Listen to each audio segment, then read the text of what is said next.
The final couple of seconds, you probably made your biggest saves of the weekend. Just take us through those last 10, 15 seconds with the extra man on for Harvard. You know, I'm going to be honest with you, I pretty much blacked out. Still waiting for the game's first goal. I feel like it's the movie Anchorman, and they're waiting for the baby panda to be born. We're waiting and waiting and waiting. Who's going to score the game's first goal? Feeling even shorter than usual here as I've got Ian Moore, the sophomore defenseman and Anaheim Ducks draft pick. Harvard is a team that scores lots and lots of goals, but Cornell always a challenge defensively. What's been the challenge for your team trying to generate chances in this first period? Sean, first off, congratulations on Player of the Year. We're still waiting for the first goal. I think you'd like to borrow one from the regular season and try to put this game away. Here in Lake Placid, Phil Giubileo with you. Colgate leading Harvard 3-1. Say hi to the kids behind me, the boys from Morristown, New Jersey. It's the Jersey Colts, and they're playing in the championship game tomorrow in the Can-Am tournament. They've had a little bit better luck tonight than the Harvard Crimson have. I know Ian Shane doesn't ever really see many shots, and tonight is also the case, but he seems to be a big piece of the team. Can you just express how important he is that he's been able to take those shots in on net, even when they come few and far between? Right before the break, one of the better chances that Harvard has had in this game, Matthew Coronado, a first-round pick of the Calgary Flames, a Long Island native. You could just see that second-level acceleration that he has, and if Harvard's going to get the first goal in this game, they're going to need a couple of more chances like that. I'm curious. I know Phil was right by that blue line. I don't know if he had a view on how exactly that play stayed onside. It was one but not two moves there right at the blue line. Nordquist was fantastic dancing along that blue line. He was right in front of me. A really good screen set in front as well, and Geilander was able to see around the Bobcat at the top of the crease, and that's going to be key when this Bobcats team is buzzing. They will get bodies in front. Geilander is really good size, and so far has looked really steady in the pipes. Henry Thrun might not have been overly concerned when I talked to him after the second period, but he and the Crimson, maybe they should be concerned now. Still down 2 goals, back half of this third period. Now you go back to last year in the quarterfinal round. This is a Harvard team with inside of 4 minutes left, scored 3 extra attacker goals to force overtime. They would go on to win that game. Last season a little bit different because they needed to win that round to get to Lake Placid, and they needed to advance to really just get to the tournament itself.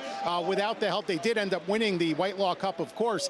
This time around, their presence in the championship is safe, so a little bit different, but things are starting to run out of time for this Harvard team. Welcome back to Lake Placid. Ice side is Phil Giubileo with an update on what a Colgate win could mean in the pairwise rankings. Well, it can mean a lot, obviously, for Colgate because they're going to get into the tournament, but that bubble may burst as a result on Cornell.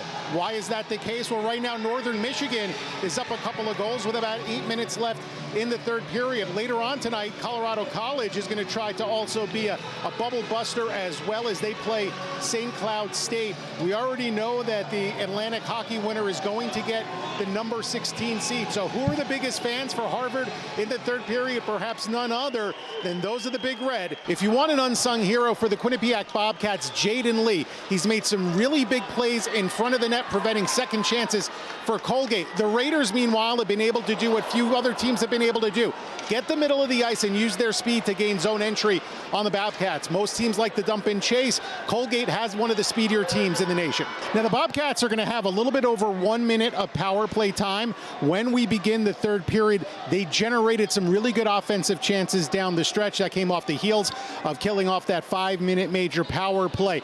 They do lose a key member of that top power play unit. Skylar Brindamore was the net front presence, providing some of that size and that ability to score from inside the dots. He's very adept at that. When you see this power play begin to start the third period, really keep an eye on Colin Graff. Also keep an eye on Sam Lipkin. There's something that Ram Pecknell likes to do with Sam in particular.